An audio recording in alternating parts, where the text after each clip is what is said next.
మన తెలంగాణలో ప్రత్యేకించి గత 4 రోజులుగా కుకట్పల్లిలోని సహస్ర అమ్మాయి మర్డర్ కేసుకు సంబంధించి చాలా రకాలుగా అటు యూట్యూబ్లలో కావచ్చు లేకపోతే ఛానల్స్లో కావచ్చు రకరకాల కథనాలు వచ్చాయి. ఎట్టకేలకు చిన్నవాడు 10 ఏళ్ల పిల్లాడు దీంట్లో అని చెప్పి అని అంటున్నారు. ఎలా చూడాలి? 10 ఇయర్స్ అంటే ఈ మధ్య కాలంలో వస్తున్న సందర్భాలన్నీ ఇలాగే ఉన్నాయి.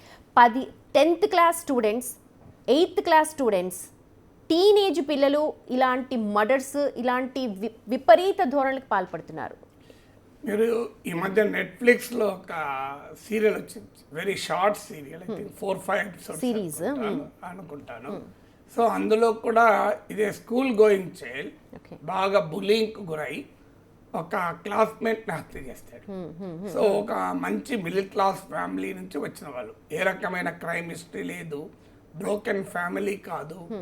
సో అది డిటెక్టివ్ ఇన్వెస్టిగేట్ చేస్తున్న క్రమంలో ఒక సైకాలజిస్ట్ కూడా ఎంటర్ అయ్యి the psychology behind the child committing crime అన్వేల్ చేస్తారు.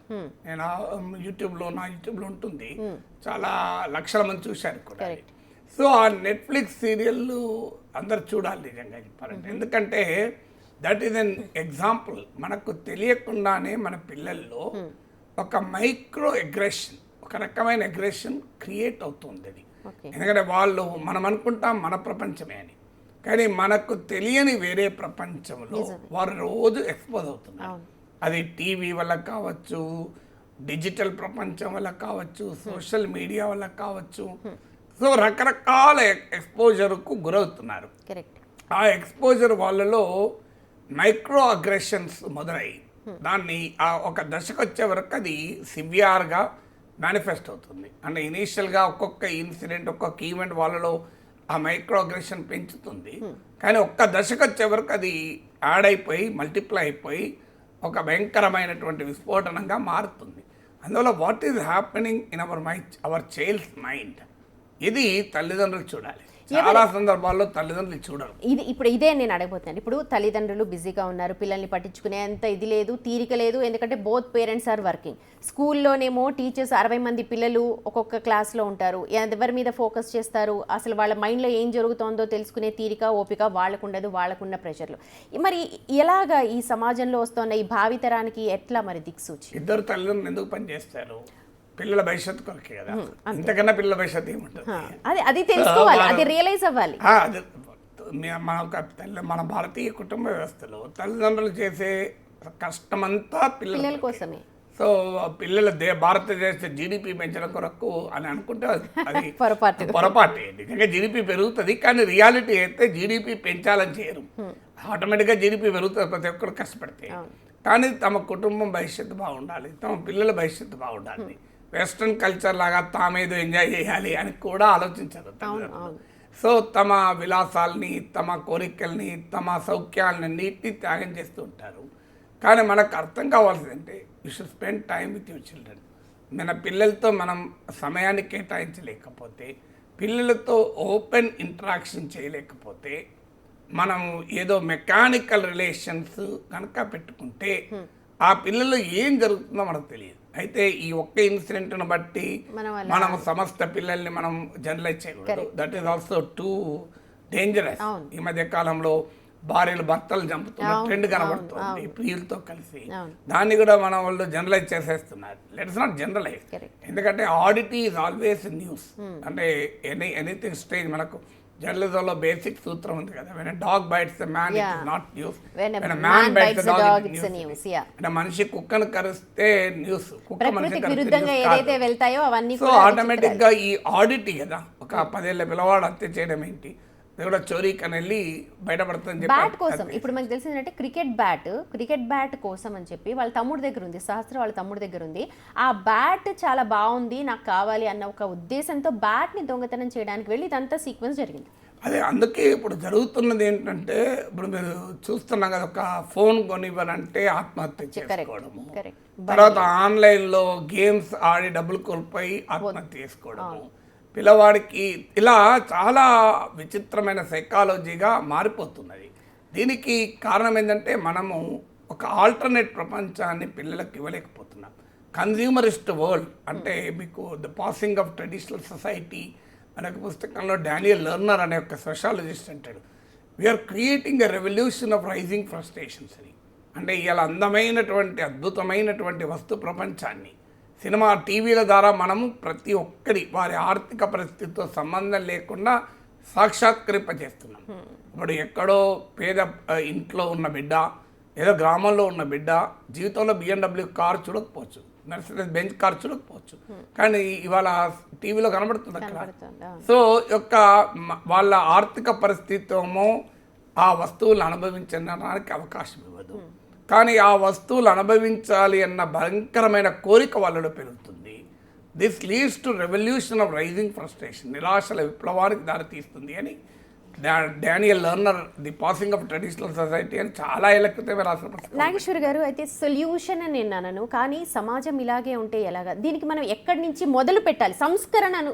ఎక్కడి నుంచి మొదలు పెట్టాలంటే, ఒకటి ఫ్యామిలీ షుడ్ స్పెండ్ టైం, తల్లిదండ్రులు సిబ్లింగ్స్ టైం కేటాయించాలి. రెండు, ఇంటర్పర్సనల్ కమ్యూనికేషనే కాదు, సోషల్ నెట్వర్క్స్ను బలోపేతం చేయాలి. మీకు సోషల్ నెట్వర్క్స్ అంటే కమ్యూనిటీ కావచ్చు, చుట్టూ ఉన్న కమ్యూనిటీ అంటే మన దేశంలో కులం అని అనుకుంటాం కాదు, చుట్టూ ఒక అపార్ట్మెంట్లో ఉన్న వాళ్ళకి కావచ్చు, ఒక కాలనీలో ఉన్న వాళ్ళు కావచ్చు, ఒక వీధిలో ఉన్న వాళ్ళకి కావచ్చు, బంధువులు కావచ్చు, స్నేహితులకు కావచ్చు. ఈ సోషల్ నెట్వర్క్స్ను స్ట్రెంగ్తన్ చేయాలి.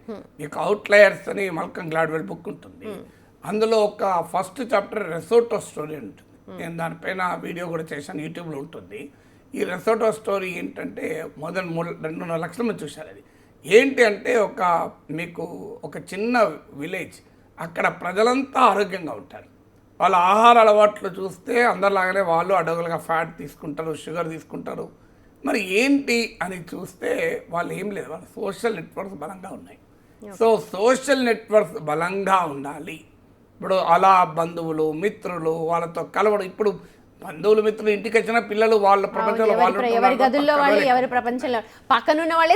పిల్లలు పక్క నీకెందుకు ముచ్చట్లు అని పంపిస్తారు, అదొక తలనొప్పి కూడా ఉంది. ఇది రెండవది. మూడవది ఏంటంటే, ఆల్టర్నేట్ ఎంటర్టైన్మెంట్ లేకుండా పోయింది. ఇవాళ ఫిలిమీ ఎంటర్టైన్మెంట్ అది కూడా గ్లాడిటోరియల్ మెంటాలిటీ, అంటే నువ్వు చూసి ఆనందించడమే తప్ప పార్టిసిపేట్ చేసి ఆనందించడం కాదు. ఇలా క్రికెట్ మ్యాచ్ చూస్తూ ఎంజాయ్ చేస్తారు, క్రికెట్ ఆడుతూ ఎంజాయ్ చేయాలి. నీకు డాన్స్ చూస్తూ ఎంజాయ్ చేస్తారు, డాన్స్ చేస్తూ ఎంజాయ్ చేయాలి. ఇలా డాన్స్ కావచ్చు, మ్యూజిక్ కావచ్చు, ఎక్స్ట్రా కరిక్యులర్ యాక్టివిటీ మనం చాలా సందర్భాల్లో నెగ్లెక్ట్ చేస్తాం. టెక్నాలజీని బ్లేమ్ కూడా చేస్తారు. ఎక్స్ట్రా కరిక్యులర్ యాక్టివిటీ స్కూల్లో పెడితే మన దగ్గర సమస్య ఏంటంటే, అవర్ ఎడ్యుకేషన్ సిస్టమ్ మారాలి. Class room confined, syllabi specific, examination oriented education మారిపోయింది. సో ఎక్స్ట్రా కరికులర్ అంటే తల్లిదండ్రులు ఎందుకు మా టైం వేస్ట్, ఇంకో మ్యాథమెటిక్స్ క్లాస్ ఎక్స్ట్రా క్లాస్ పెట్టు అంటే అర్థం కదా. ఎక్స్ట్రా కరికులర్ యాక్టివిటీ జీవితాన్ని మార్చేస్తాయి. నేను 8వ తరగతిలో మొదటిసారి వక్తృత్వ పోటీలు ఎలక్యూషన్లో పాల్గొన్నాను. అది నాకు లైఫ్ ఇచ్చింది. వాళ్ళు నేను ఈ స్థాయిలో మాట్లాడగలుగుతున్నా అంటే అక్కడే మొదలే నా జీవితం.